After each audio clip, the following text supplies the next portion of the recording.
Ora, muito boa noite, minhas senhoras e meus senhores. Muito obrigado pela vossa presença em mais uma conferência da Academia Angolana de Letras, mais uma conversa da Academia à quinta-feira. Muito obrigado pela vossa presença. Nós temos para este mês uma série de 4 conferências sobre o tema geral, a paz mundial. Queremos fechar o ano desta forma. A primeira destas conferências, intitulada Violência ou Paz, um dilema planetário, vai ser proferida pelo professor Hermano Carmo. Nós temos conosco o moderador da primeira quinzena, que é o professor José Otávio Serra Vandunen, que eu passo desde já a apresentar. José Otávio Serra Vanduna é filósofo e sociólogo de formação, doutor em Sociologia pelo UPERJ, do Rio de Janeiro, mestre em Sociologia também pelo UPERJ, no Rio de Janeiro, e licenciado em Filosofia pela Faculdade de Ciências Humanas da Universidade Católica Portuguesa. É professor catedrático na Universidade Agostinho Neto, nomeada na sua Faculdade de Direito, onde dirige o Centro de Estudos Jurídicos, Econômicos e Sociais e também coordena na Faculdade de Direito o curso de pós-graduação em Direito, Petróleo e Gás. O professor Serra Vandunen já foi decano e também vice-decano da Faculdade de Direito da Universidade Agostinho Neto. Foi consultor e coordenador do Fundo de Solidariedade e Responsabilidade Social do Banco Espírito Santo Angola, exerceu várias outras funções de destaque e hoje é coordenador do, acho que é Centro de Estudos Sociais. Bom, eu peço desculpa, mas agora não sei a que propósito desapareceu o nome, ele dirá depois. Dentre outros, é autor do livro Fundos Sociais, um colírio no combate à pobreza, um ponto de interrogação, um estudo de caso respeitante ao Fundo de Apoio Social FAS. O professor Zé Otávio Vandunen é membro fundador da Academia Angolana de Letras. Eu passo desde já a palavra ao professor, ao nosso confrade, José Otávio Vandunen, para apresentar o nosso conferencista de hoje e dirigir os trabalhos a partir de agora.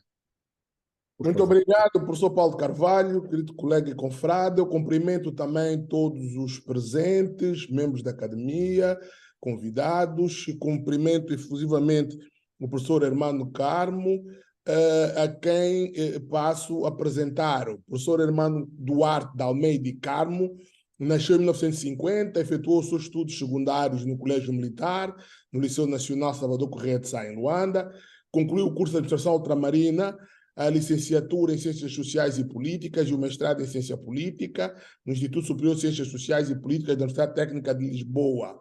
Obteve o grau de doutor em Ciências da Educação na especialidade de Organização do Sistema de Formação e o título de agregado em Política e Ação Social na Universidade Aberta.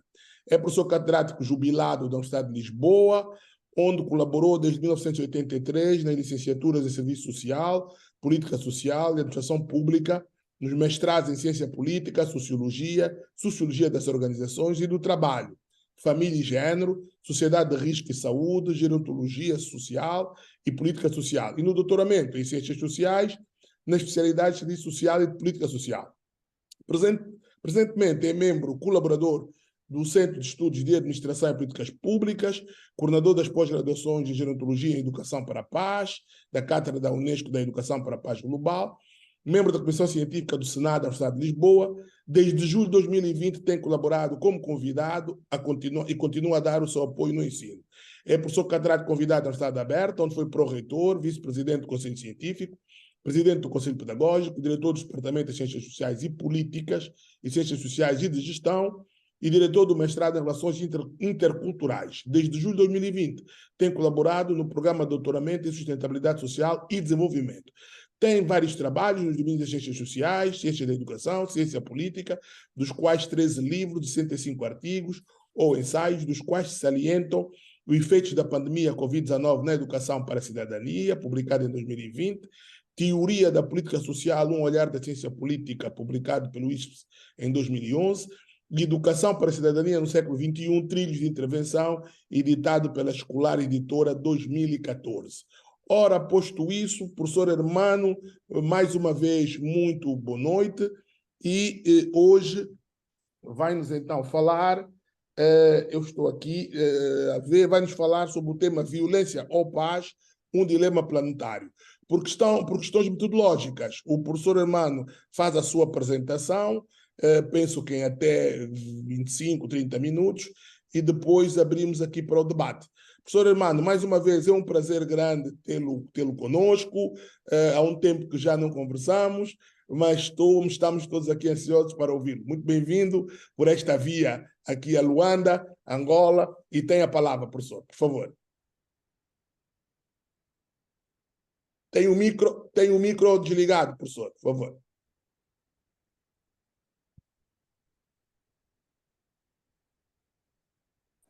Já me estão a ouvir? Já. Agora Ok. sim. Muito obrigado. Pedia ao professor Paulo Carvalho se podia partilhar a tela, porque temos aqui um problema técnico, não é?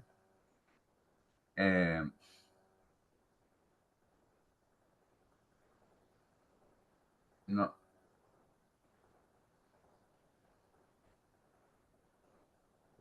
Luís. Entretanto, enquanto ele não partilhar a tela, posso começar, se Pode sim. estiverem de acordo, para não estarmos a perder tempo. Então, muito boa noite a todos. Antes de mais, eu gostaria de agradecer ao professor Paulo de Carvalho o honroso convite que me fez em nome da Academia Angolana de Letras para iniciar este ciclo de conferências, partilhando convosco algumas reflexões sobre o dilema cotidiano com que somos confrontados à escala pessoal e coletiva entre a violência e a paz.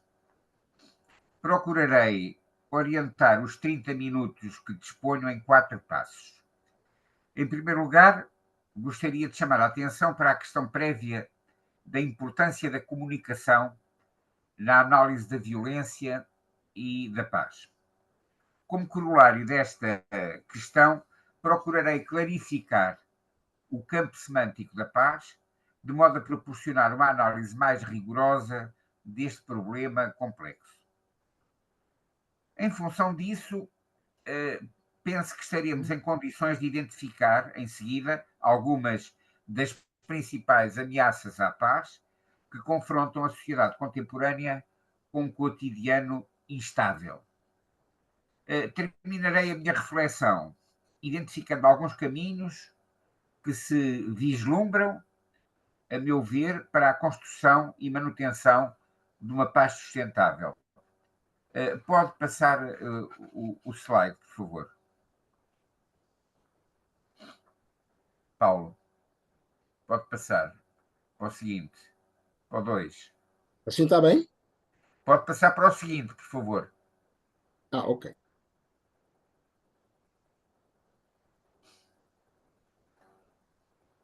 Faz favor. Ainda não está. A paz como problema complexo? Ok, mas agora é o slide 2. Opa. Pois é que da forma como ele está. É clicar em cima da estrutura. Isso. Não, agora saltou. Mais para trás, mais para trás. Então é este. Não. Mais para trás, por favor. Mais para trás ainda. Mais para trás. Está no slide 5 neste momento. Isso mesmo. Portanto, isto são os 4 passos que eu referi. Pode passar agora para o slide 3, por favor. Ok, perfeito. Muito bem. Em meados do século... não, peço desculpa.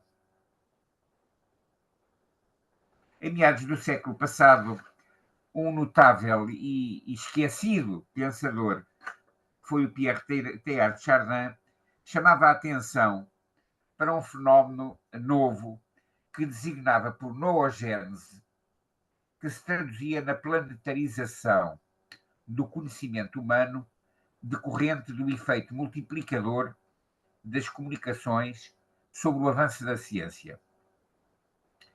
Os factos deram-lhe razão, tendo-se assistido nos anos seguintes ao fortalecimento dos meios de comunicação social, primeiro da rádio, depois da televisão, e já no fim do século, com a emergência da internet, desenvolveu-se e fortaleceu-se um verdadeiro sistema nervoso planetário com o nascimento e proliferação das redes sociais.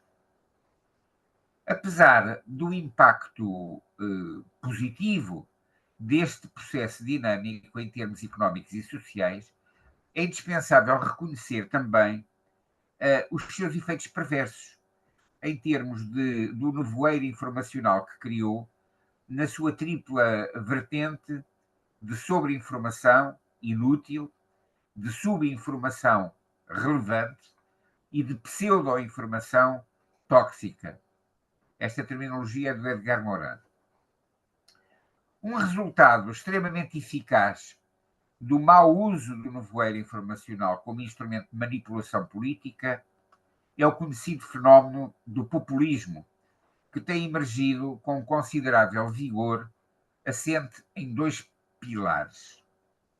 Por um lado, no ressentimento provocado pela exclusão social crescente, decorrente de processos sociais desregulados a várias escalas, potenciado nas redes sociais através de processos de participação alienada.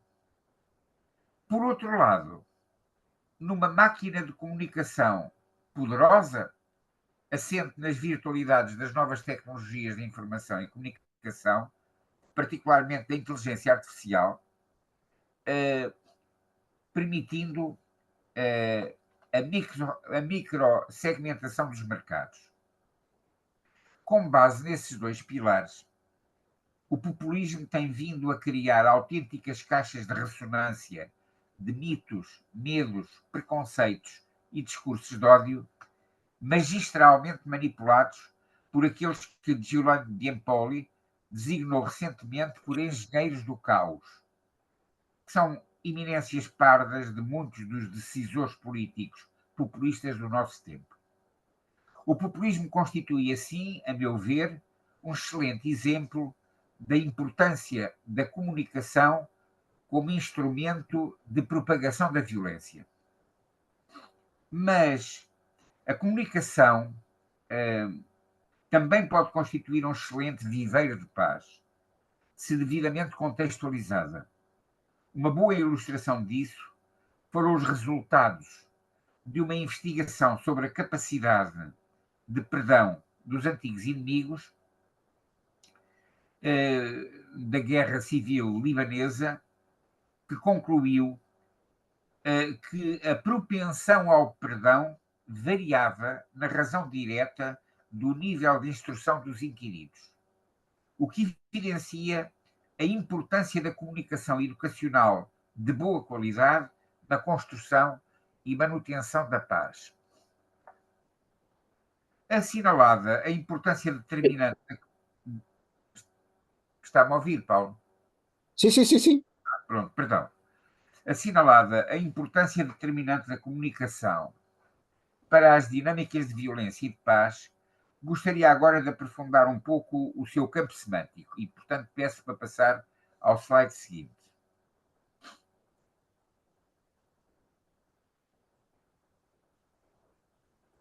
Pode passar para o slide número 5. A paz como problema complexo? Não. O campo semântico da paz e da violência. Campo semântico da violência.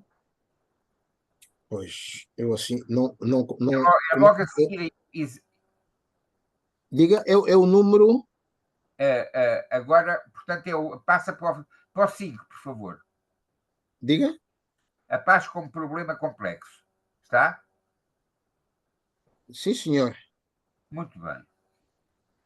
Quando se começa a analisar o conceito de paz, observa-se antes de mais que representa um problema social complexo, o que significa que não existe consenso, tanto no que respeita à sua equação, às suas raízes, às suas ameaças, aos seus efeitos, como também no que concerne à sua solução, às estratégias de implementação e de manutenção da paz. Numa primeira aproximação, observa-se que se trata de um conceito polissémico, não se limitando a definir pela negativa como uma simples ausência de violência ou como um ponto que se alcança, encontrando-se igualmente associado a uma direção que se toma. A simples ausência de violência tem sido designada por paz negativa, reservando-se o termo paz positiva para o processo conducente à implementação de um clima mais ou menos duradouro de bem-estar individual ou coletivo, resultante da satisfação das necessidades humanas essenciais. Em termos metodológicos, ambos os conceitos devem ser entendidos como variáveis contínuas, com avanços e recuos, marcados por comportamentos contraditórios, observados a diferentes escalas sociais, à escala macro, à escala meso e à escala micro. Ora, sendo a ausência de violência uma condição necessária, ainda que não suficiente, para a existência de uma paz sustentável, interessa, portanto, clarificar em termos analíticos o que se entende por violência, bem como alguns dos seus inúmeros contornos. Peço para passar ao slide seguinte, por favor. Slide número 6. Sim. Tipos de violência. Campo semântico da violência. Uhum. Sim. Ainda não está. Não? Oh, Não? aqui já está. Já? Agora sim. Sim. Muito Já bem. estava. Ah, mas não aparecia. Ok. Não aparecia, agora já aparece. Sim, sim. Portanto, numa definição operacional, podemos caracterizar a violência como a força exercida por alguém, sobre alguém, perdão, com efeitos negativos sobre a sua integridade como pessoa.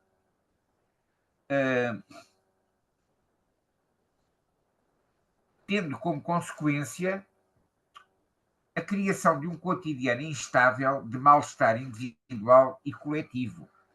Trata-se de um fenómeno transversal que ocorre a diversas escalas de complexidade e que apresenta formatos variáveis, conforme os senhores poderão ver aí nesse mapa conceptual em que eu procurei sistematizar. A uma escala macro, pode ser opressora ou subversiva, consoante seja praticada pelo sistema de poder institucionalizado ou por poderes que o queiram pôr em causa.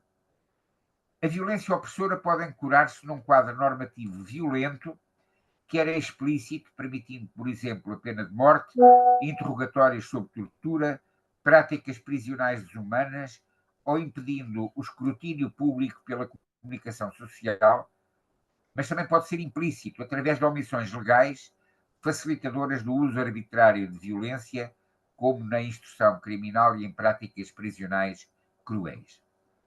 Por seu turno, a violência subversiva pode ser motivada por razões políticas, religiosas, económicas, por agentes organizados ou de natureza errática, ou ainda por situações sociais descontroladas, como, por exemplo, por motins e outras alterações da ordem pública.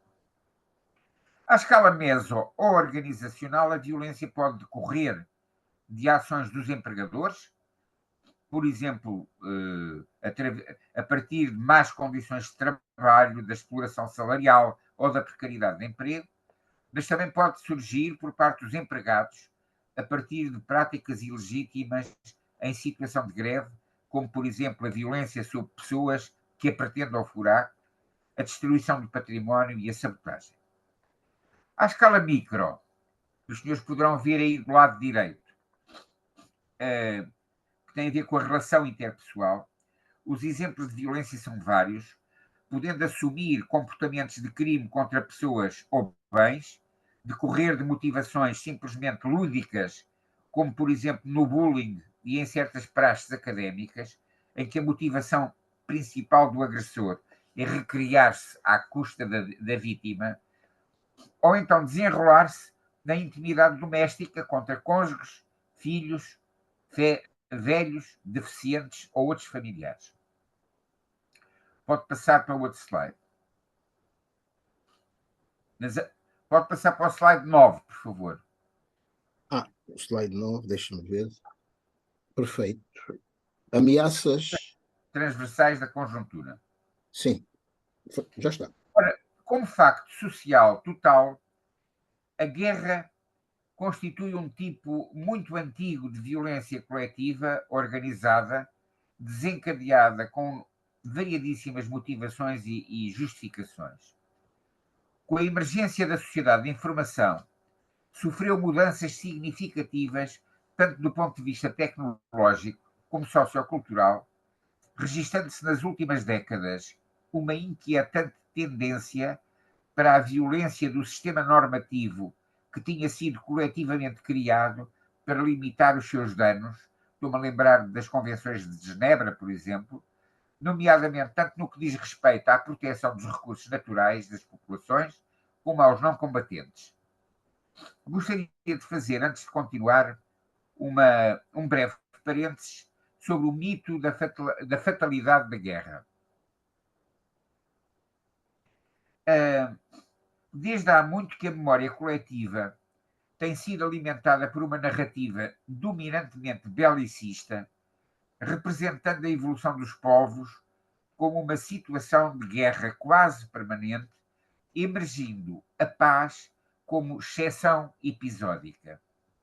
Ora, o que a investigação arqueológica e histórica recente tem vindo a evidenciar em vários continentes é que a paz constituiu muitas vezes, a regra, sendo a regra a guerra a exceção episódica.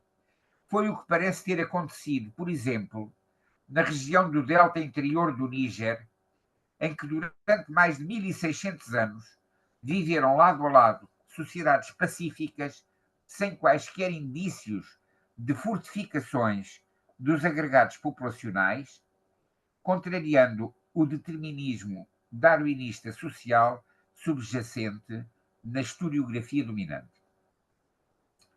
Fechado este parênteses, voltemos à questão da paz. Para iniciar um processo de paz é necessário, antes de mais, fazer cessar as situações de guerra e de violência em geral.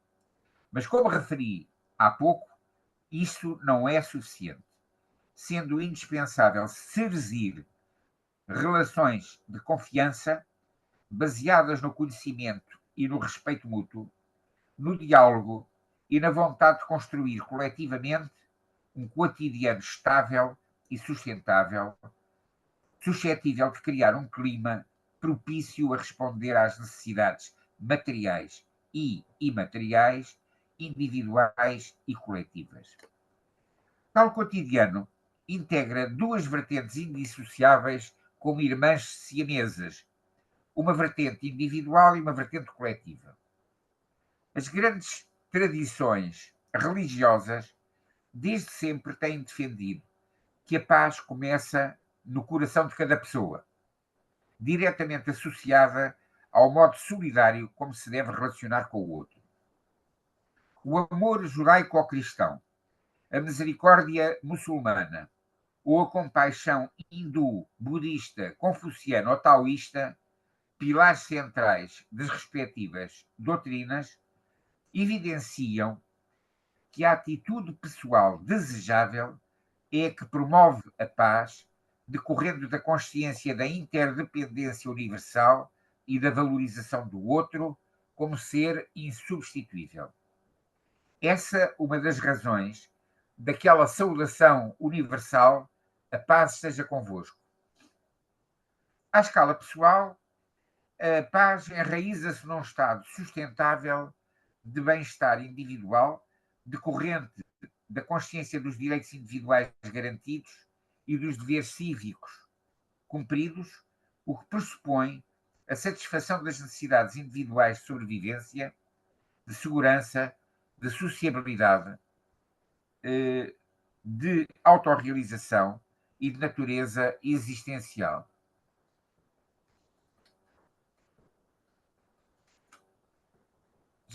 Eu penso que já está aí, passou para as ameaças da paz, não é?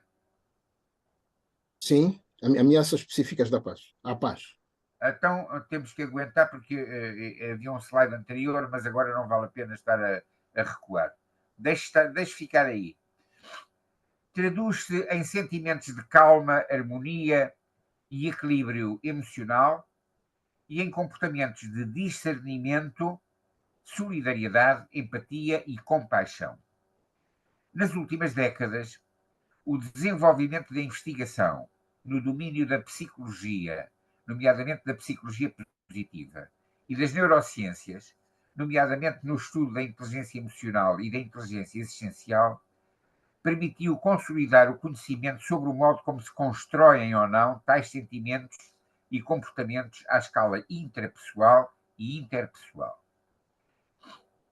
Isto em termos individuais. Em termos coletivos, a paz observa-se num estado de bem-estar social decorrente da satisfação das necessidades sociais e políticas básicas, nomeadamente o sentimento de coesão social, assente em alicerces de solidariedade, de equidade e de justiça, e orientação para objetivos consensualmente valorizados.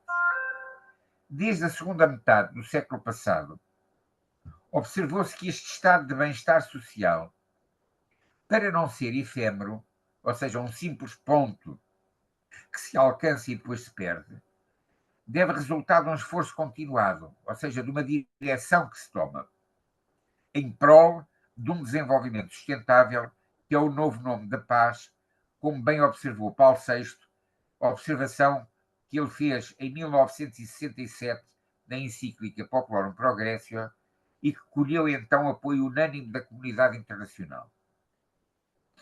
Traçado o campo semântico da paz e da violência, gostaria agora de refletir brevemente sobre as suas principais ameaças, que é o slide que os senhores estão a ver agora.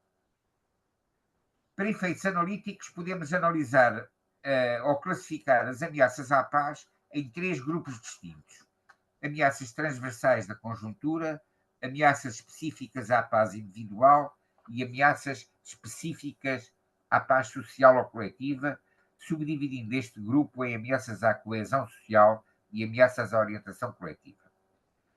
E entre as ameaças transversais, que os senhores veem aí nesse slide, gostaria de salientar, em primeiro lugar, a situação de anomia generalizada, geradora de grande insegurança, dada a inexistência de respostas padronizadas para fazer face aos novos desafios.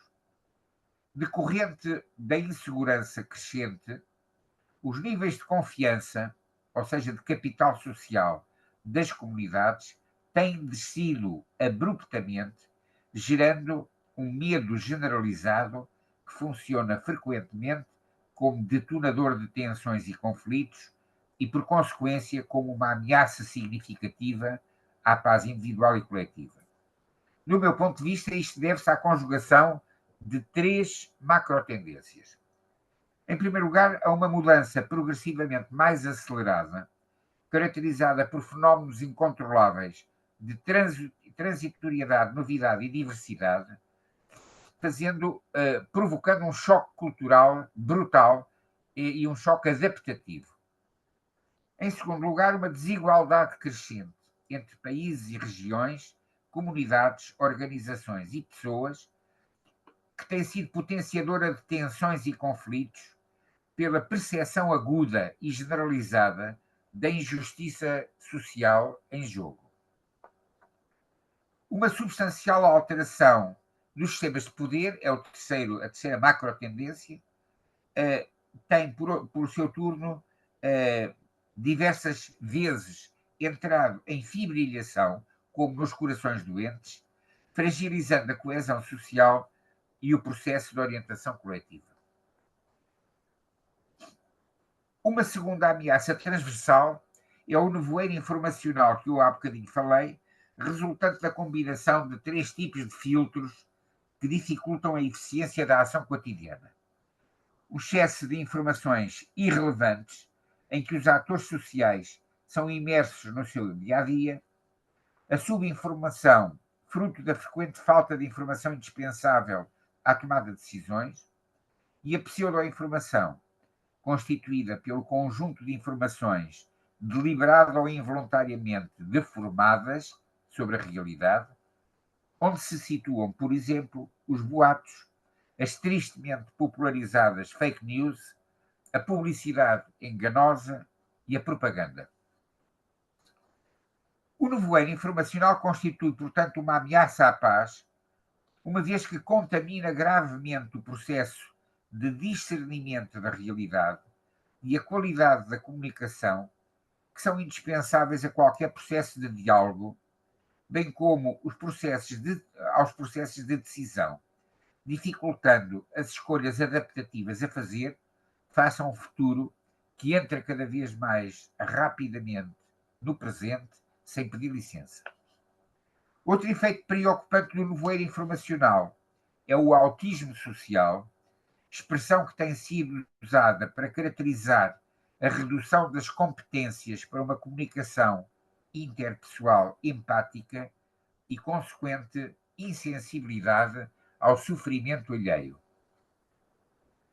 A terceira ameaça transversal que gostaria de salientar é a que decorre da crescente desigualdade socioeconómica, alimentada por um darwinismo social suportado pela ideia da competição como um valor absoluto num jogo social de ganha-perde e por um transpersonalismo financeiro que supervaloriza os bens materiais em detrimento da dignidade dos indivíduos.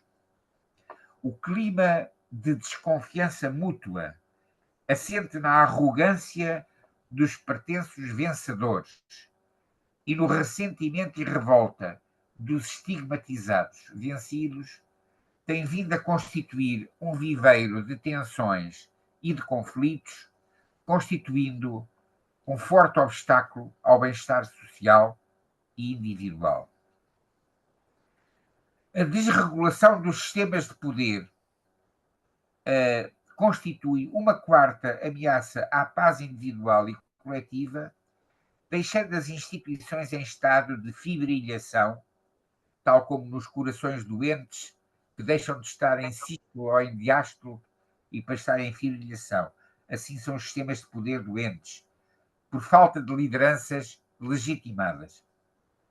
A frequente suspeita relativamente às intenções e às práticas dos titulares dos poderes formais tem vindo a criar um clima tóxico de insegurança, enfraquecendo o tecido institucional, desde a família, passando pelas comunidades, pelas instituições religiosas, sociais, financeiras e políticas, colocando em perigo a sua sustentabilidade. Outro dos efeitos desta desregulação foi a oligarquização do poder à escala global, concentrando o poder num reduzido número de grupos de pressão económicos que controlam as principais e mais lucrativas atividades económicas do planeta, ligadas à extração de recursos naturais, à energia, ao tráfico de armas e de pessoas, dominando os espaços de produção e de difusão de informação e substituindo-se mesmo aos poderes políticos, o que levou a uma figura insuspeita como Al Gore, o antigo vice-presidente dos Estados Unidos, a afirmar que tal tendência tem colocado a democracia em xeque e ameaçado perigosamente os direitos humanos universalmente contratualizados.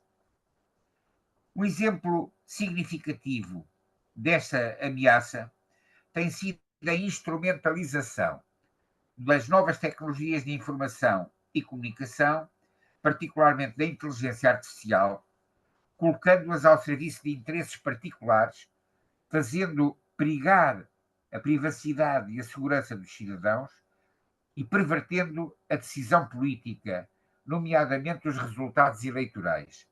A isto, uma professora americana da Universidade de Nova Iorque, Susana Zuboff, chamou o capitalismo de vigilância.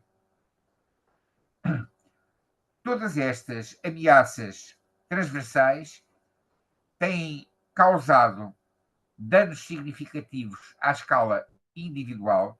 Eu agora gostaria de passar ao slide seguinte. Caminhos para a paz. Ameaças transversais é a seguir. Paz pessoal. É, não é? Sim, sim. Desculpe lá, mas eu estou aqui a confrontar. Portanto, agora são exatamente a paz individual, não é? Exato. Muito bem. Tem causado danos significativos à escala individual, dizia eu, a pessoas de todas as gerações que frequentemente se encontram desorientadas, quer no que respeita ao discernimento da realidade, muitas vezes marcado por percepções preconceituadas, potenciadas por redes sociais sem escrutínio, quer no que concerne a comportamentos polarizados, facilmente entrincheirados em discursos e condutas de ódio.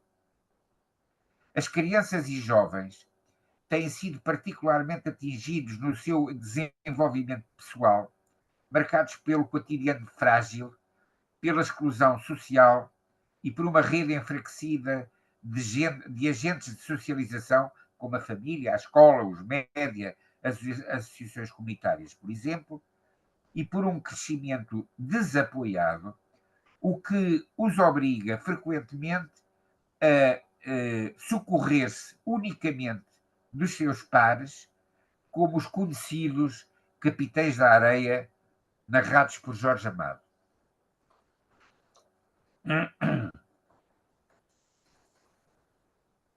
Em termos de paz social, podemos distinguir duas situações. As ameaças. Já passou o slide, né? Passo para o seguinte. Se faz favor. Coletiva? Sim, sim, sim. Já está. Está? Sim. Portanto, agora são. Não se importa de dizer o slide que tem? O 16. Escala micro e macro. Paz coletiva. Paz coletiva, muito bem. Portanto, em termos de paz social, podemos distinguir duas situações. As ameaças à coesão social e as ameaças à orientação coletiva. Sabendo nós que a confiança é o oxigênio da vida social e a base da construção do capital social, um clima social de desconfiança constitui uma séria ameaça à coesão social, enfraquecendo os processos associativos de cooperação e polarizando os grupos em torno de identidades defensivas. Subjacente a este tipo de ambiente tóxico está a percepção do outro como um ser ameaçador e não como um recurso para a construção do bem-estar comum. Um indicador sólido de falta de coesão social e multiplicador de desconfiança é a tão falada corrupção. Eu penso que está, espera lá que agora avançou muito no slide. Mas eu deixo ficar aí que eu continuarei a falar até chegar lá. Dizia eu que um indicador sólido era a corrupção, que funciona como uma espécie de um cancro agressivo que mina com as suas metástases os alicerces da coesão social, assumindo-se como um dos seus principais adversários à escala meso e macro, e constituindo um excelente pretexto para a emergência do tal populismo que falámos há pouco. Sabendo que uma sociedade próspera e pacífica tem de ser fundamentada em valores partilhados, que funcionam como bússola no caminho do seu desenvolvimento, uma sociedade que não identifica o seu querer comum e não o concretiza em valores partilhados, encontra-se fragilizada, desperdiçando energias e recursos e agudizando a sua entropia. Neste quadro, podemos afirmar que a ausência de consenso axiológico constitui uma objetiva ameaça à paz. Esta situação parece decorrer não da falta de valores em presença, mas dos valores em competição e do clima anómico decorrente das escolhas entre eles. Um exemplo para clarificar. Carl Strenger, que é professor da Universidade Hebraica de Jerusalém, defende que a nossa época é marcada por 3 ídolos dominantes, que designa por 3 bezerros de ouro, aludindo ao episódio bíblico protagonizado por Moisés. São eles os ídolos do ter, do poder e do parecer. Zygmunt Bauman, por seu turno, chama a atenção para o que designa como cegueira moral da modernidade líquida, situação de confusão axiológica comum da sociedade contemporânea. Eu penso que esse não é esse slide.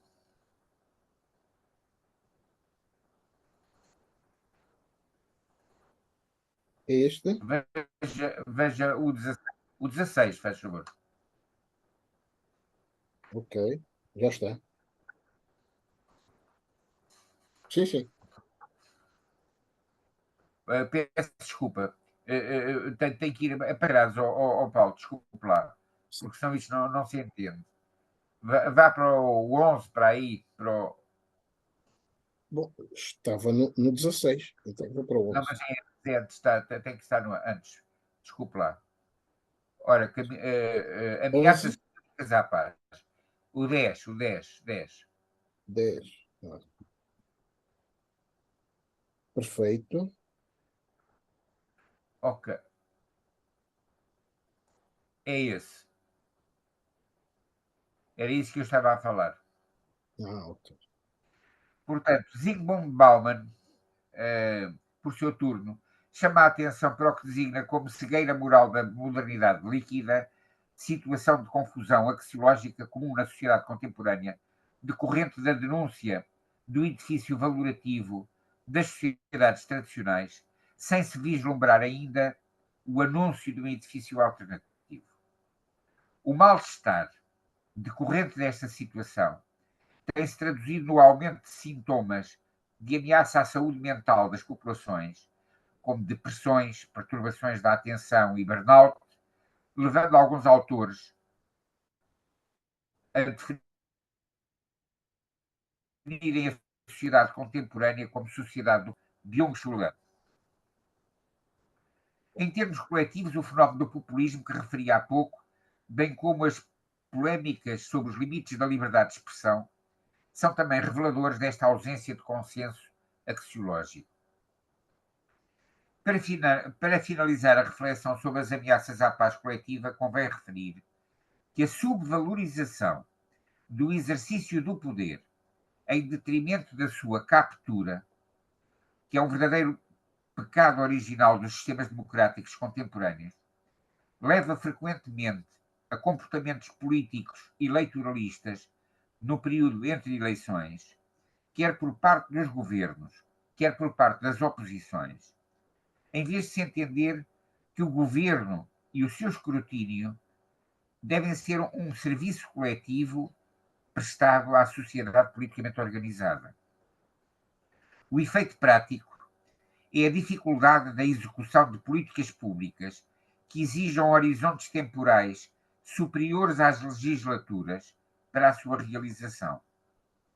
Ora, as reformas estruturais encontram-se normalmente nesta situação, obrigando os acordos de regime, que frequentemente baixam as probabilidades de vitória eleitoral das oposições. Naturalmente que este comportamento desviado dos princípios personalistas e solidários da democracia tem tido efeitos nefastos no capital social, favorecendo a desconfiança no capital humano, aprofundando a ignorância e a alienação no capital económico e financeiro, constituindo um acelerador da exclusão e de pobreza. Constitui, portanto, uma significativa ameaça à paz.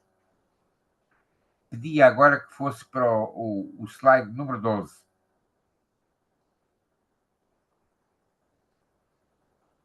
Perfeito, já está. Muito bem. Equacionada a questão da paz e da violência como dilema planetário e algumas das principais ameaças à paz, gostaria de finalizar a minha intervenção indicando alguns trilhos para a paz, seguindo o modelo de análise que acabei de partilhar convosco. Antes, porém, é fundamental enunciar uma convicção profunda que tenho, que serviu de pressuposto à minha reflexão. É de que a construção e manutenção de uma paz sustentável constitui um verdadeiro dever cívico planetário, exigindo o empenhamento de todos e de cada um dos cidadãos da nossa casa comum. Quer dizer, ninguém se pode arredar desta tarefa, deste dever. Dito isto, diria que os caminhos para a paz têm de se desenvolver simultaneamente a duas escalas de complexidade. À escala micro, no domínio do desenvolvimento individual, no sentido de reconstruir e manter aquilo que chamei a paz pessoal.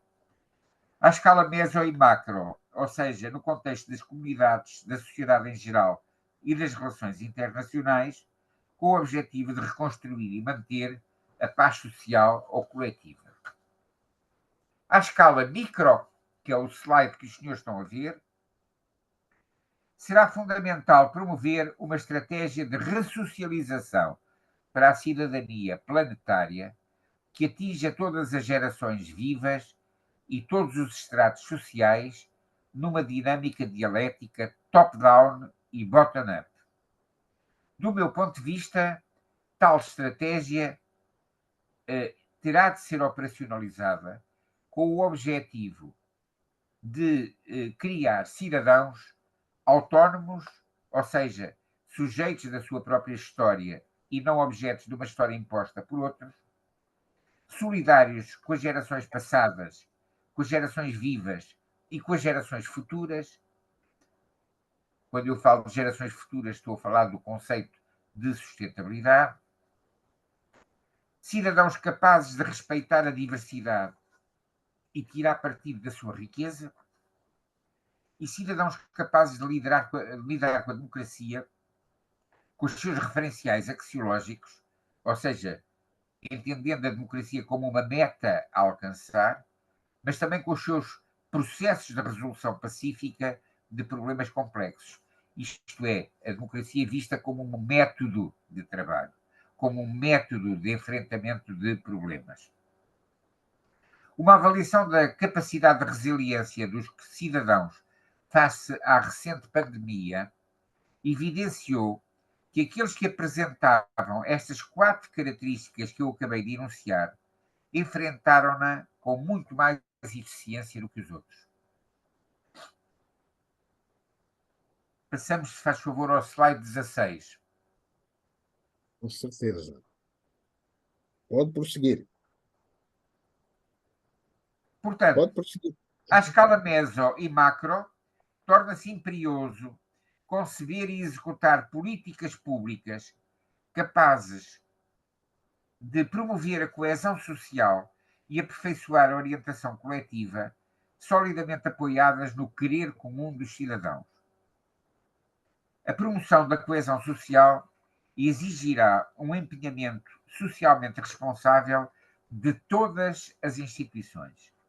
Da família, por exemplo, prevenindo e combatendo a violência doméstica.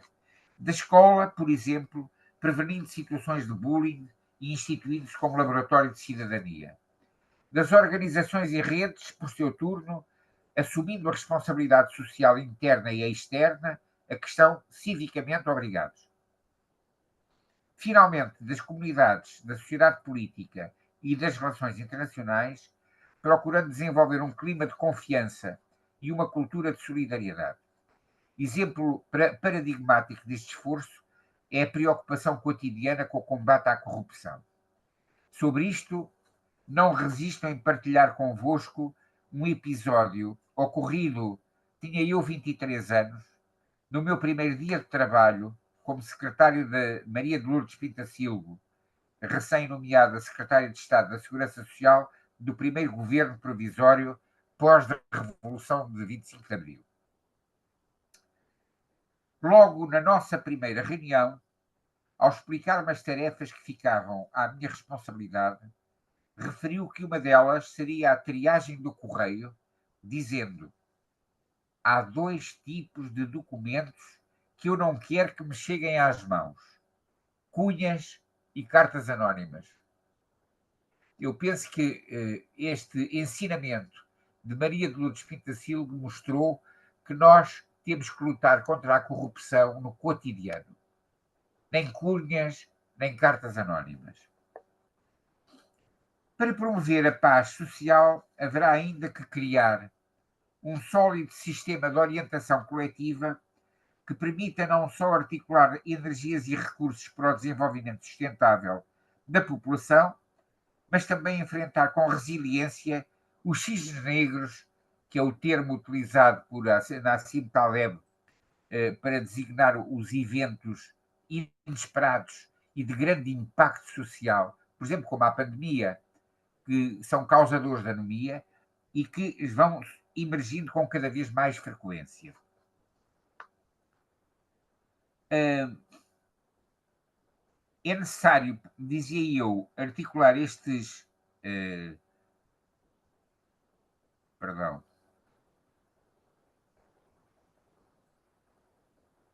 É isso mesmo. Desculpem, tinha-me perdido aqui.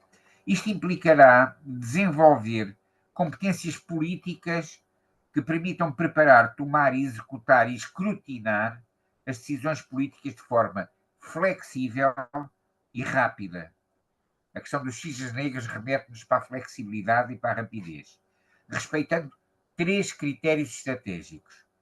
O critério da subsidiariedade, que obriga a não esperar pelo macro para intervir no micro.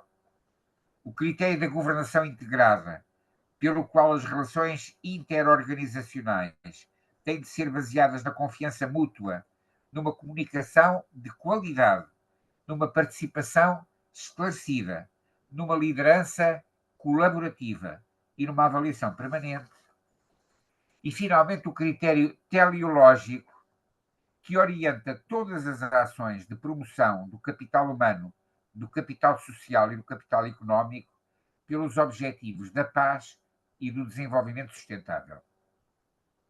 Como corolário destes princípios, haverá que enfrentar as situações agudas de violência mais complexa, como as situações de guerra, acompanhando todas as decisões que visem a limitação dos danos materiais e humanos por medidas que visem a reconciliação das partes em litígio, no sentido de criar condições para uma paz sustentável. Porque não há paz sustentável, como ensinava Mandela, sem a reconciliação. Para terminar, gostaria de partilhar convosco e passaria ao último slide, por favor.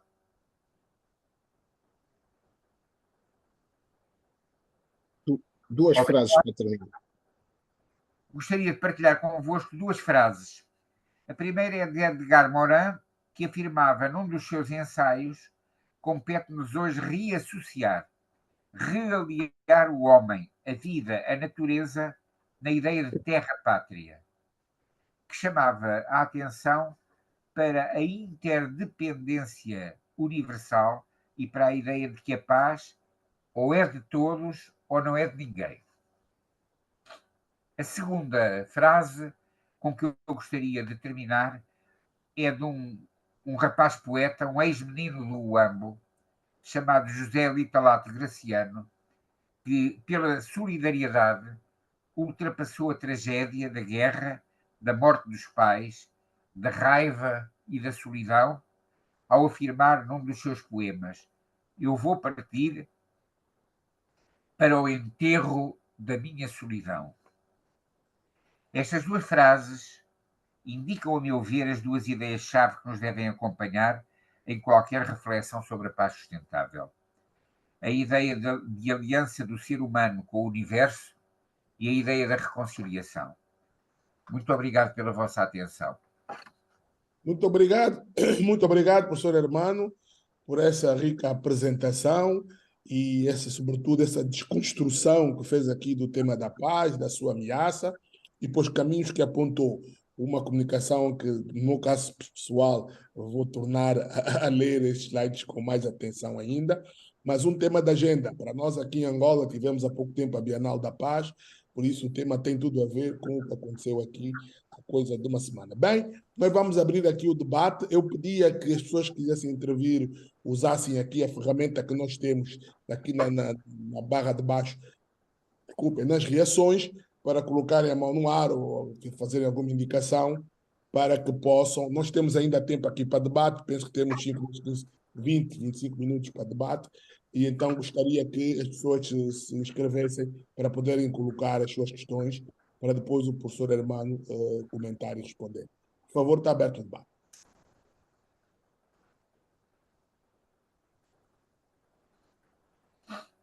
Não vejo aqui nenhuma mão no ar. Calhar, enquanto aguardamos que as pessoas intervenham, eu poderia começar. Sim, senhor. Posso começar? Pode, sim, professor.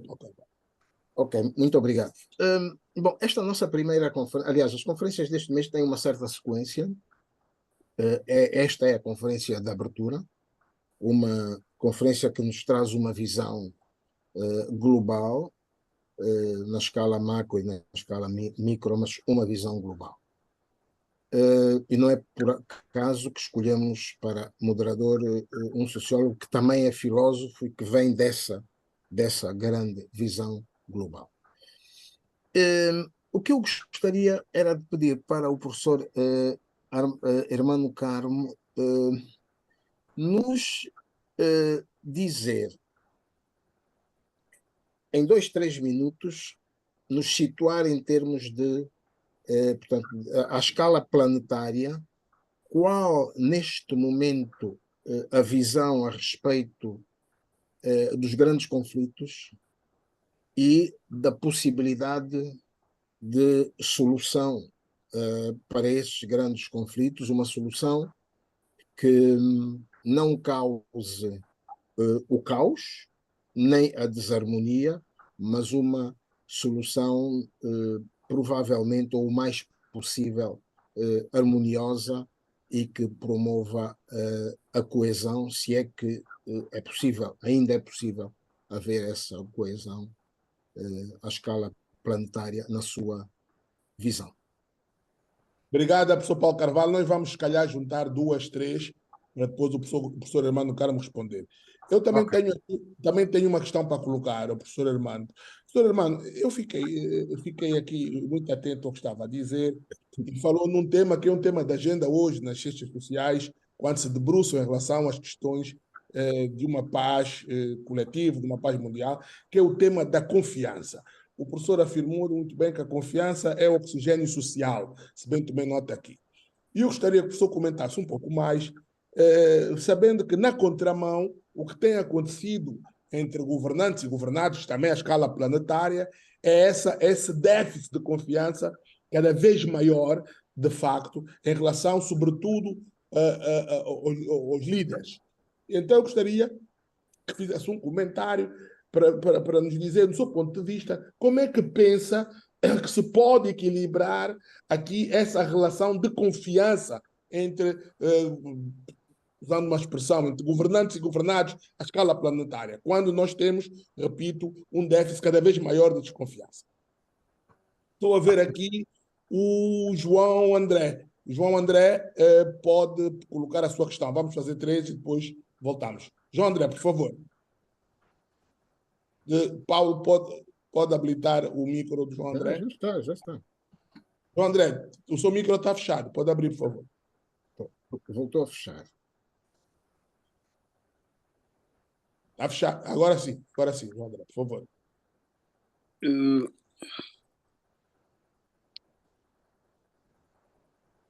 Pode falar.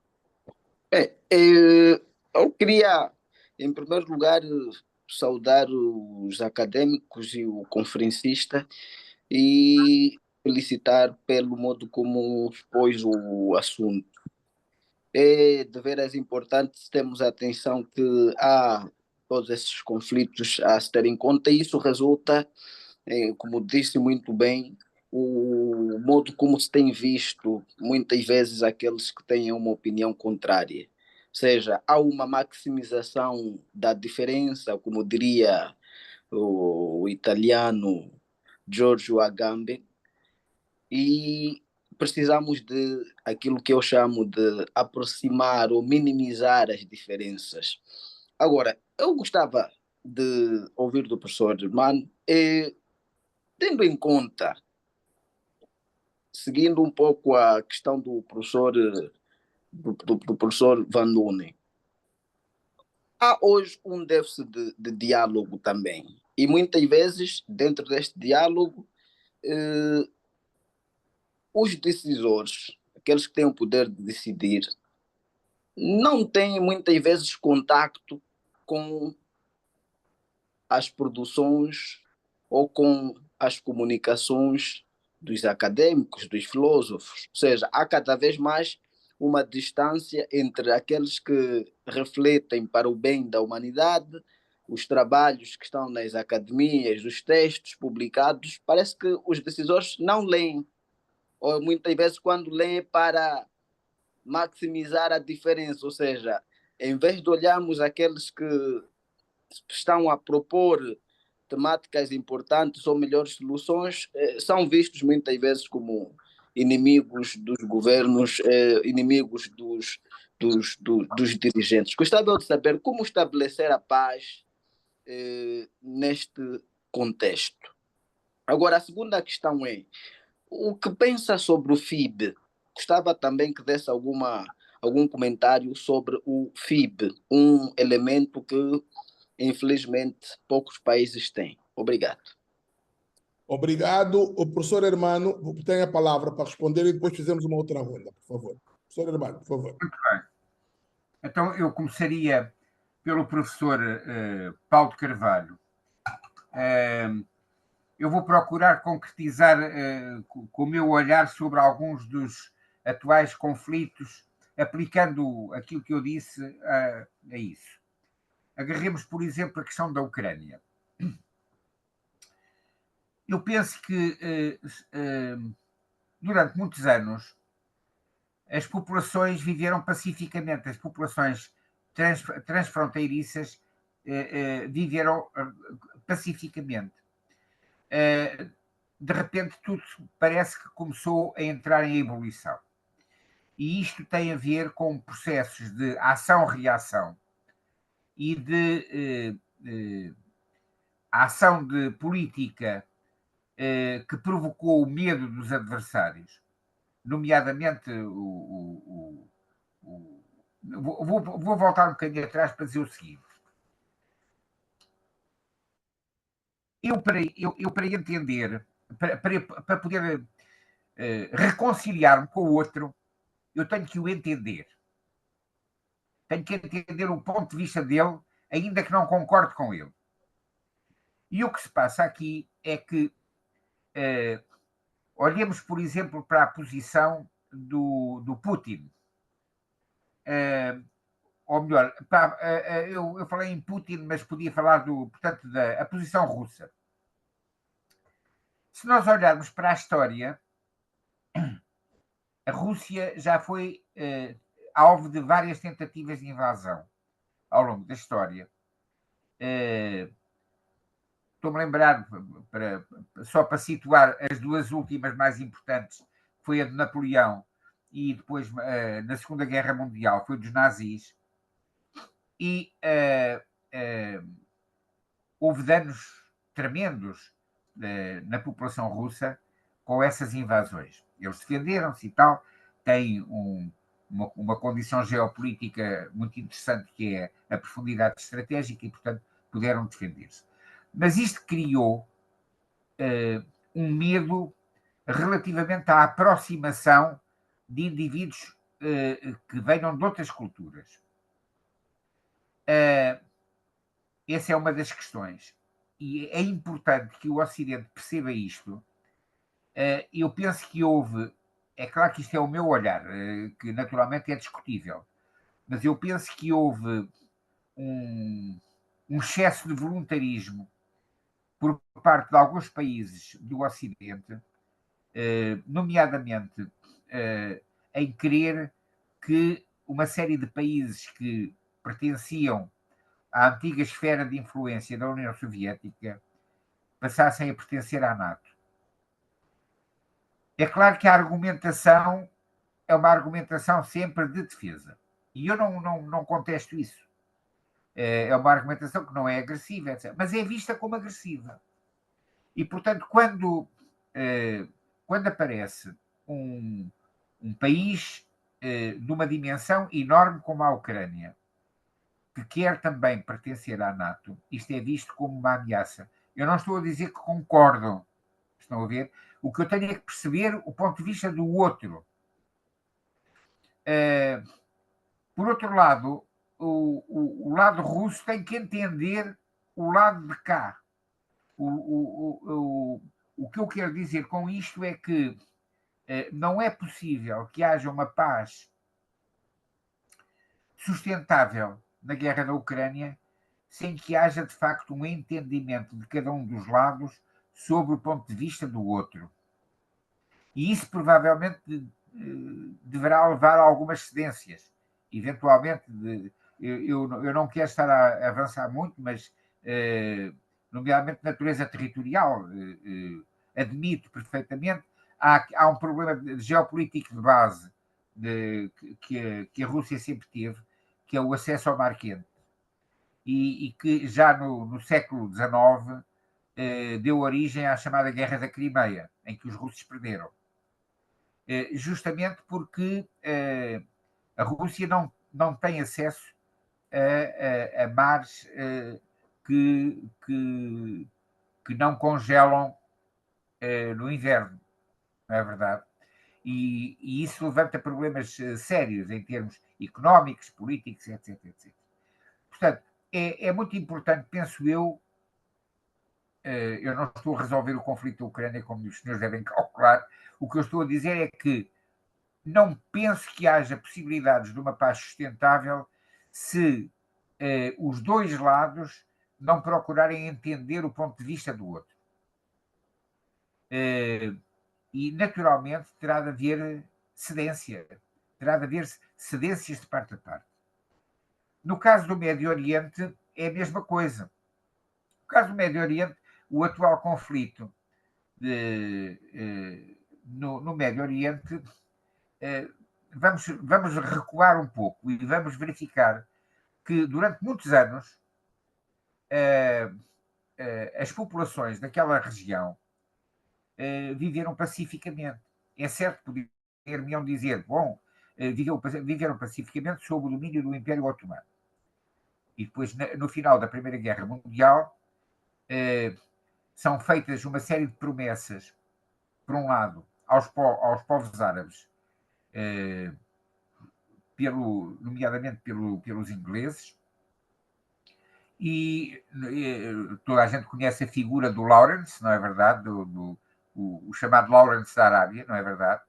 Que prometeu, em nome de Inglaterra, que eles teriam a possibilidade de terem países independentes naquela zona, e depois foram os ingleses traíram o próprio Lawrence e traíram os países árabes, porque dividiram praticamente a régua e esquadro aquela região com a França, que era também um outro império que tinha muita importância, sobretudo na zona do Líbano e da Síria.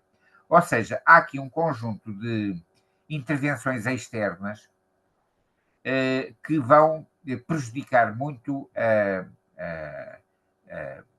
o diálogo e a convivência das populações. Depois da Segunda Guerra Mundial, com esta ideia que surgiu dos dois Estados, pensava-se que se conseguiam resolver o problema. Simplesmente, nós estamos a viver uma situação muito complicada, do meu ponto de vista, porque quer do lado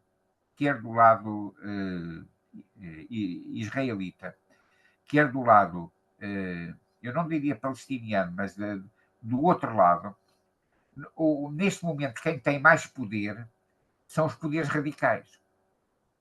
Temos neste momento um governo de extrema-direita em Israel, temos neste momento o Hamas, que é um poder errático, que nem sequer tem legitimidade para governar, porque tiranizou completamente a população de Gaza, e temos um poder muito fraco na Cisjordânia. Ora bem, a questão aqui é, primeiro, é preciso controlar os radicais,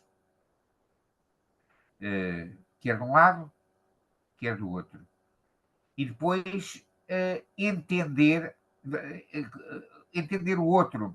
A população, nós estamos sujeitos a uma chuva tóxica, a um nevoeiro informacional sistemático, em que só se fala dos conflitos, mas pouca gente fala dos inúmeros projetos, das inúmeras situações em que israelitas e palestinianos têm trabalhado de mãos dadas.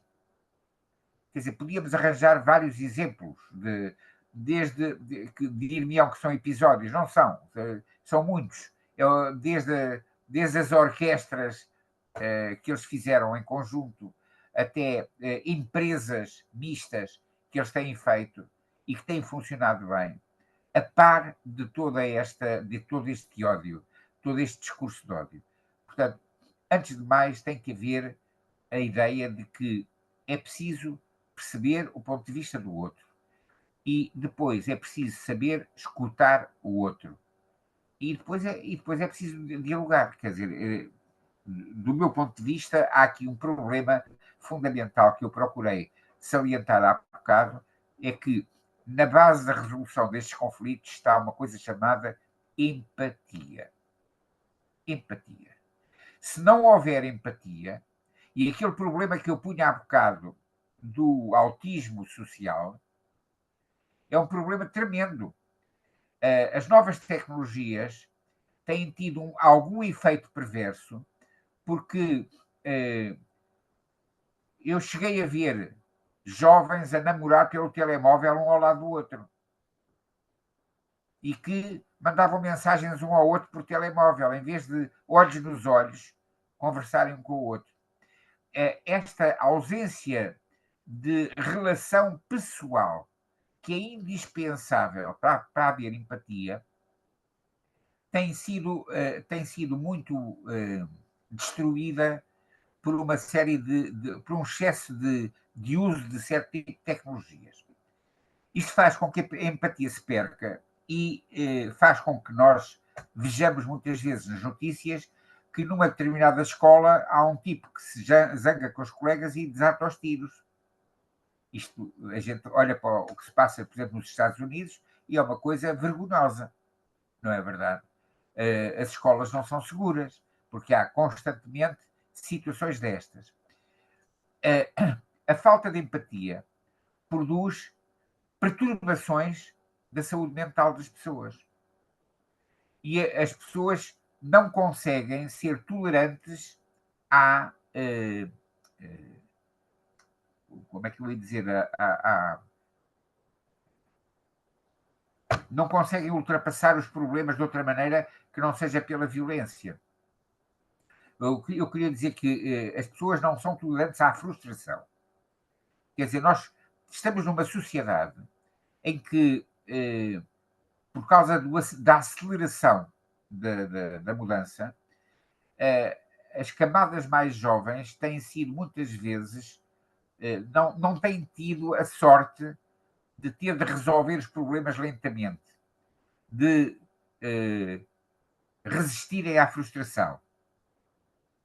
Isto faz com que, por exemplo, coisas tão simples como esta, o indivíduo casa e à primeira discussão quer se divorciar, porque não tolera a frustração. Ora, isto passa por uma coisa que eu tenho defendido nos últimos anos, que é educação para a cidadania. É fundamental esta questão da educação para a cidadania, nomeadamente a educação da empatia, nomeadamente a educação para uma comunicação mais... eu agora já estou a responder também ao João André. É fundamental haver aqui uma comunicação de qualidade, o que significa que nós temos que ensinar as pessoas a aprender a ler criticamente aquilo que leem e não se deixarem manipular, a aprender a escrever, e as pessoas hoje escrevem muito nas redes sociais, a aprender a escrever. Eu devo dizer, por exemplo, que tenho dito muitas vezes aos meus alunos de ensino à distância que estão proibidos de usar artigos definidos. Quando se diz os políticos são ladrões, eu estou a acusar os políticos todos. Estou a fazer uma generalização. Ao passo que se eu dissesse uns políticos são ladrões, são alguns. Isto já é próximo da realidade. Quer dizer, esta generalização, este não saber escrever nas redes sociais, por exemplo, escrever com letras grandes é como se estivesse a gritar. Quer dizer, é fundamental que as pessoas aprendam a ler e a escrever. É preciso que as pessoas aprendam também a falar, a exprimir os seus pontos de vista. E é preciso, antes de mais, que as pessoas aprendam uma coisa que é dificílima, que é aprender a escutar o outro, a escutar o ponto de vista do outro. Porque sem isto não há democracia. A democracia implica que haja diálogo. Se as pessoas não escutarem e não tiverem empatia, há uma justa posição de monólogos, mas não há um diálogo. Portanto, esta questão, do meu ponto de vista, é verdadeiramente fundamental. Passando àquilo que dizia o professor Van Dunen, a questão da confiança. A questão da confiança prende-se justamente com esta questão. Eu, para confiar, tenho que olhar o outro como um ser humano, antes de mais. É a posição personalista. Quer dizer, a ideia de confiança pressupõe, do meu ponto de vista, uma posição personalista, que é uma posição em que eu olho o outro como um tipo insubstituível, um tipo inclonável, e que tem uma dignidade própria, não é verdade? E só depois de eu ter esta ideia é que eu posso começar a conhecer o outro. Eu não posso gostar do outro e dialogar com ele se não o conhecer primeiro. Eu tenho que o conhecer minimamente. E, portanto, tenho que ser treinado para entender o outro. E voltamos à questão da empatia. Não é verdade? Nós hoje, felizmente, as neurociências hoje avançaram muito e nós hoje sabemos muito bem os mecanismos neurológicos da formação da inteligência emocional e da inteligência existencial. E sabemos que, muitas vezes, a inteligência emocional engana-se. A inteligência emocional funciona, é um elemento fundamental para a nossa sobrevivência e, basicamente, o que nos indica é se uma determinada informação que me chega ao cérebro se constitui uma ameaça ou não constitui uma ameaça. Bom, e permite-me reagir rapidamente, mesmo sem pensar. Ora, isto pode levantar problemas, porque durante os 100 mil anos da história do Homo sapiens, 90 mil desses 100 mil anos, quando se olhava para o forasteiro era uma ameaça. E isso faz com que o comportamento xenófobo é um comportamento profundamente alicerçado. E, portanto, tem que haver uma reaprendizagem de olhar o outro não como uma ameaça, mas como um recurso também à minha disposição para que construamos um futuro em comum que é bom para os dois. Mas isto é uma aprendizagem. É a tal educação para a cidadania. Portanto, eu tenho insistido muito na educação para a cidadania por causa disso. Portanto, a confiança, do meu ponto de vista, decorre disto, justamente. Eu gostava só de dizer mais uma coisa em relação à confiança, professor Van Dunen. É que nos estudos do Putnam sobre o capital social, que ele fez na Itália, ele chamou a atenção para uma coisa muito importante.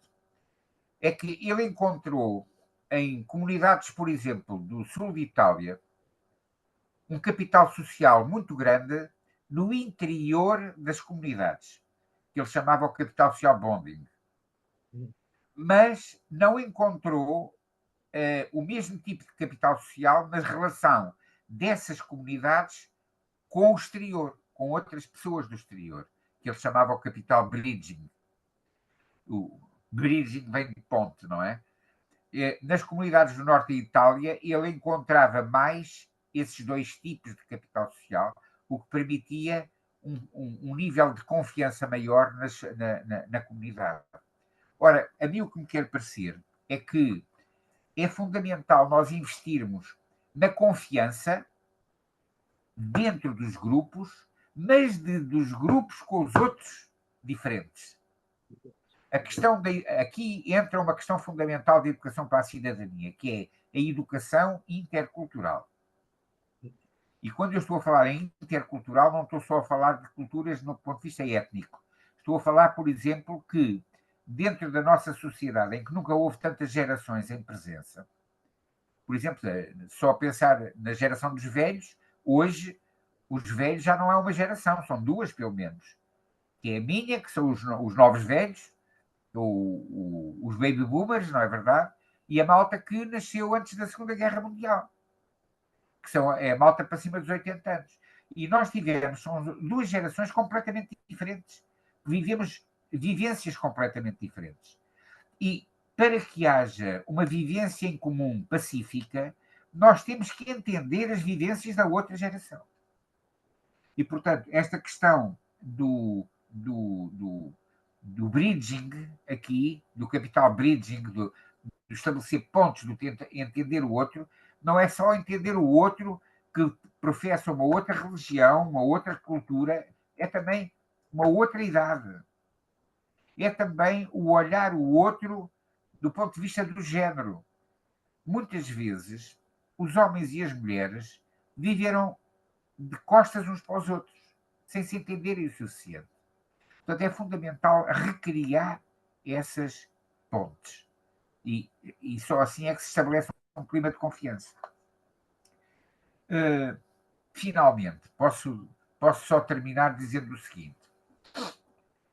No século IV a.C., penso foi no século IV, o Aristóteles, na política, ele chamava a atenção, o tipo andou a investigar as constituições das cidades-estado do tempo dele, e andou para aí a verificar que 57 constituições, e chegou àquele modelo de governança que ele falava, que ele dizia que no fundo havia 3 formas de governar, que era quando era um a governar, que ele chamava monarquia, quando era um grupo que ele chamava aristocracia, quando eram todos os cidadãos, que como nós sabemos os cidadãos eram poucos, as mulheres não eram cidadãos, os forasteiros e os escravos não eram cidadãos, etc. Mas esse terceiro grupo, quando os tipos se reuniam e votavam de braço no ar e tal, ele chamava democracia. Mas ele dizia que estes 3 sistemas tinham efeitos perversos. a monarquia degenerava em tirania, a aristocracia em oligarquia e a democracia degenerava naquilo que ele chamava de demagogia ou anarquia. E a verdade é que ele apercebia-se disto e foi de tal maneira que depois, mais tarde, um tipo, o Políbio, um romano, dizia que a sua república, a República Romana, ainda estávamos antes do Império, era muito estável. Porquê? Porque eles conseguiam conter em si mesmo os 3 sistemas de governação. E se os senhores verificarem, os sistemas ditos democráticos contemporâneos não são democráticos puros. Têm uma componente monárquica, monárquica, que é o presidente, tem uma componente democrática, que é o Parlamento, tem uma componente aristocrática, que são os tribunais. O que acontece muitas vezes é que quando há desequilíbrios, isto entorna-se o caldo, como se costuma dizer.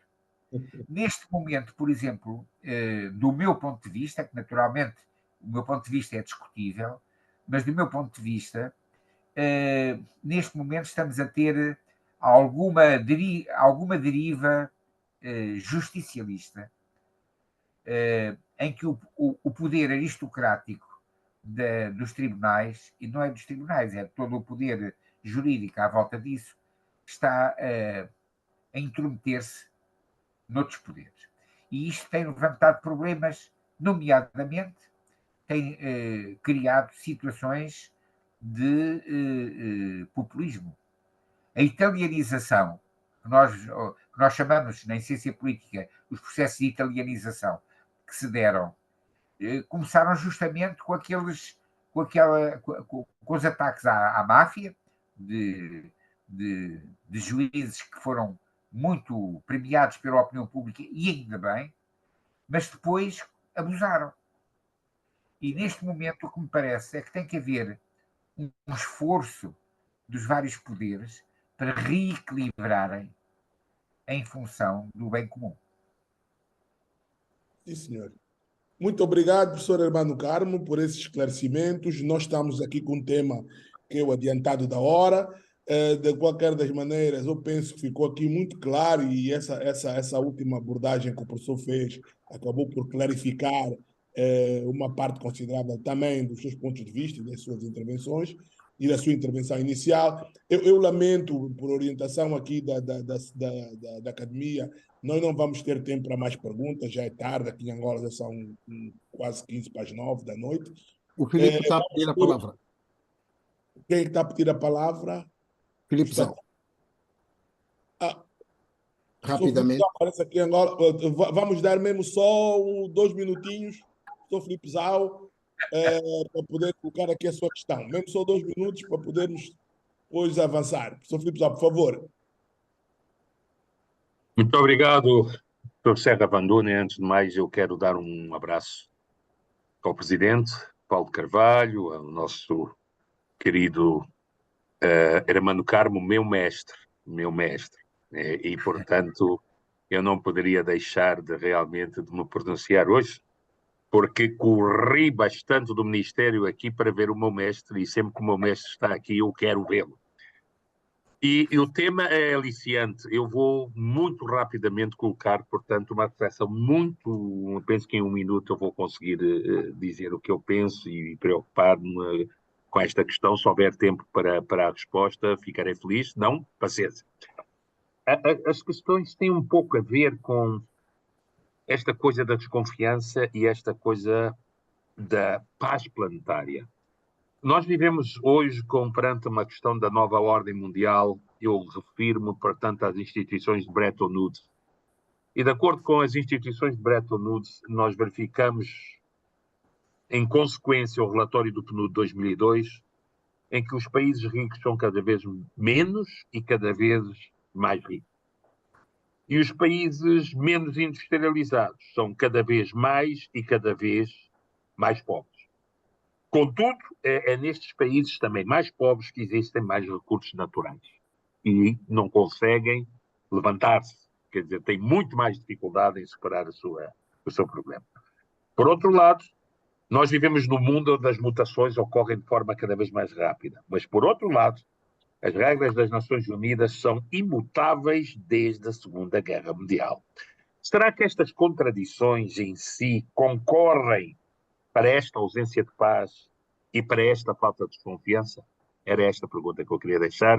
Muito obrigado e um abraço para o Manica, meu mestre. Obrigado, Sr. Filipe Zau. Eu sei desta relação aqui com o professor Hermano, que foi seu orientador. Professor Hermano, também em 2 minutinhos, por favor, faça aqui um comentário à questão colocada, por favor. 2 minutos. Olha, há um autor francês, o Thomas Piketty, que tem agarrado muito esta questão da desigualdade. E, aliás, o Stiglitz, que é um americano que também que é prémio Nobel, que tem agarrado isto.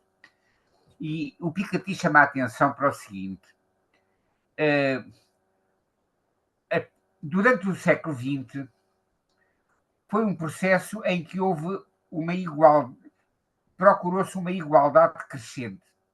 E isso foi conseguido, sobretudo a seguir à Segunda Guerra Mundial. A igualdade crescente foi, por um lado, construída por baixo com as guerras, não é? Destruiu-se tudo e, portanto, igualizou-se por esse lado.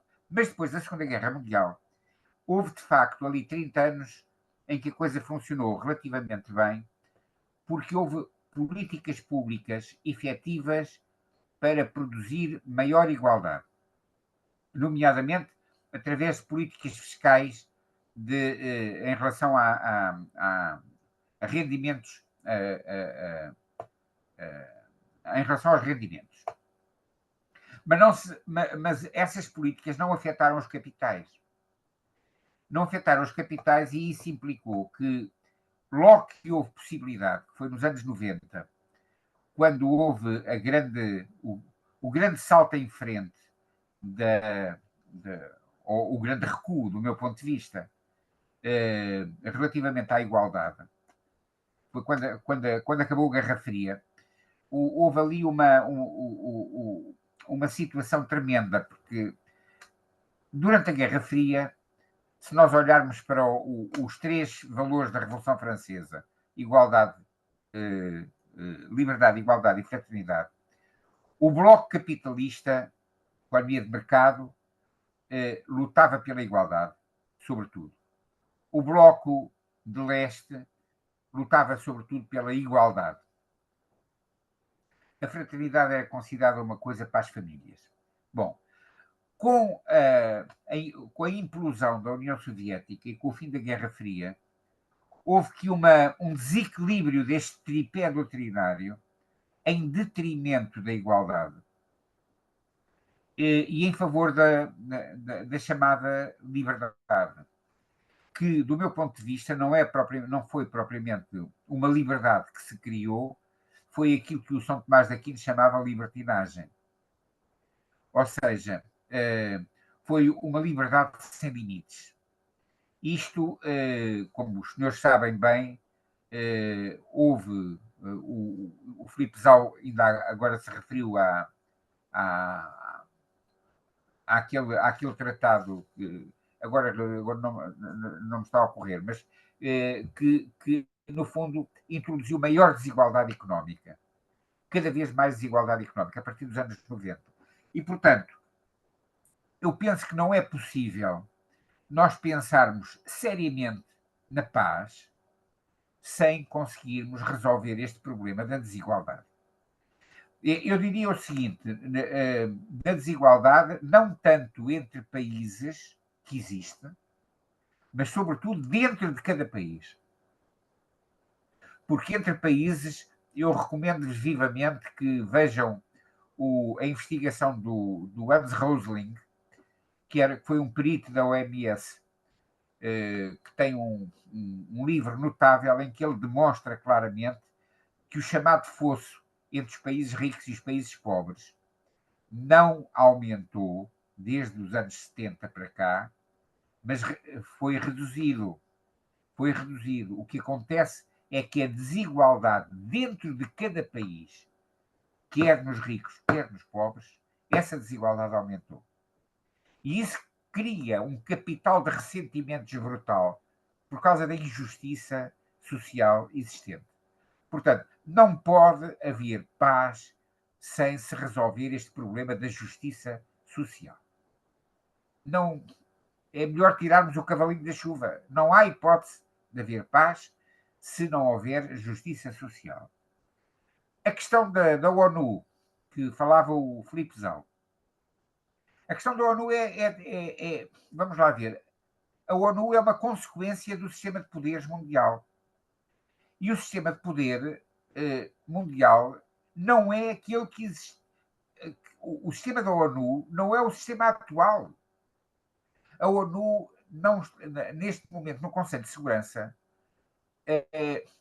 quem tem poder de veto são os países vencedores da Segunda Guerra Mundial.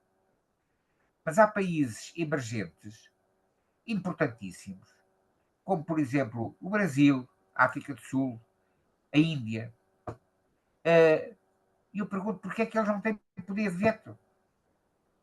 Quer dizer, e eu pergunto porquê é que há poder de veto. Porque estas questões são complicadas, são muito complicadas. A ONU, sem reformas, não consegue fazer muito mais daquilo que consegue, que está a fazer. Há um outro problema que, para mim, do meu ponto de vista, que é o seguinte. A ONU é, sobretudo, um fórum, e é muito importante, como um fórum de troca de opiniões, de diálogo, de conflito verbal, mas de diálogo, e é um fórum em que se procura resolver muitos problemas. Quando a gente fala da ONU, as pessoas só pensam no Conselho de Segurança e na Assembleia Geral. Mas eu gostava de lembrar que a ONU também são as agências. A FAO, a Unesco, a Unicef, FUNUAP. Como diz? O FUNUAP. Exatamente.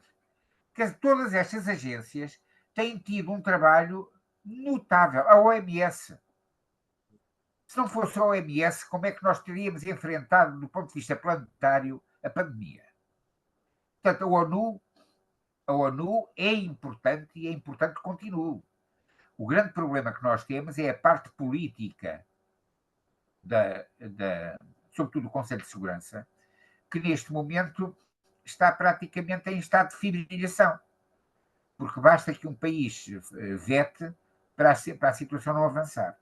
Agora, não deixa por isso, eu gostava de deixar aqui uma palavra de esperança, que, apesar de tudo, eu penso que é muito importante a ONU como consciência moral do planeta. Isto é, e como...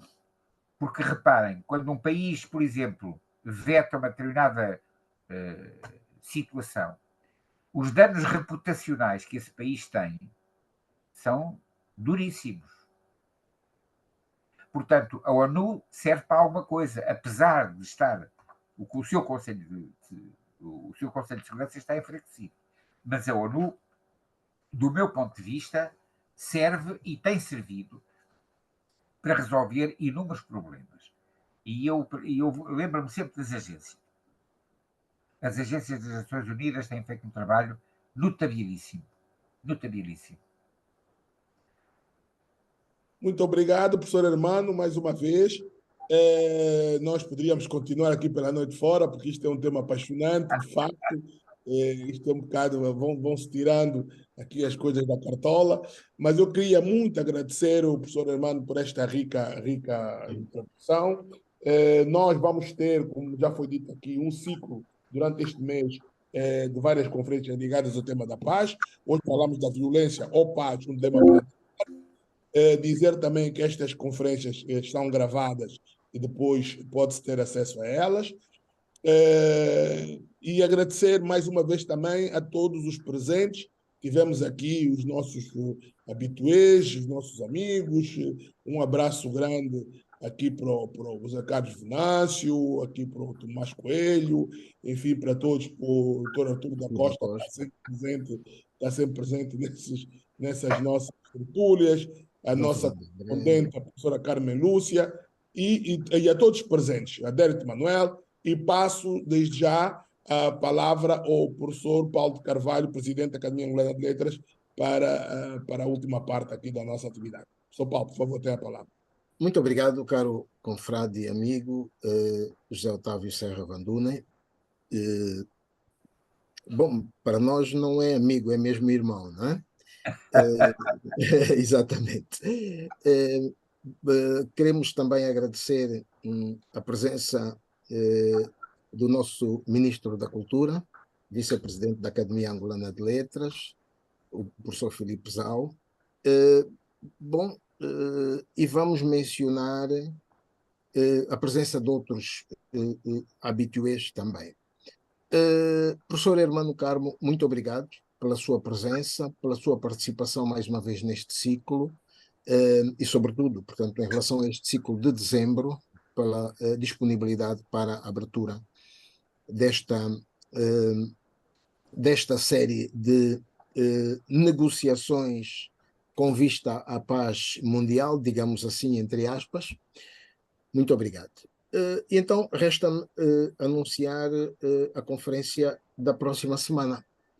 Na próxima semana, nós, sob moderação do professor Zé Otávio Vandune, vamos ter o nosso amigo Jonuel Gonçalves, economista e jornalista, que nos vai falar sobre a radicalização de conflitos internacionais hoje. Portanto, teremos 2 jornalistas nas próximas 2 semanas, um jornalista angolano, Jonuel Gonçalves, e um jornalista brasileiro, Juarez Tadeu, e terminaremos depois com Dom Imbamba, arcebispo de Saurimo e presidente da Conferência Episcopal de Angola e São Tomé e Príncipe. Muito obrigado a todos, todas e todos. Muito obrigado pela presença e participação. Vemo-nos então na próxima conversa, na próxima quinta-feira. Muito obrigado. Um abraço a todos. Obrigado. Abraço, professor. Obrigado pela vossa atenção. Obrigado.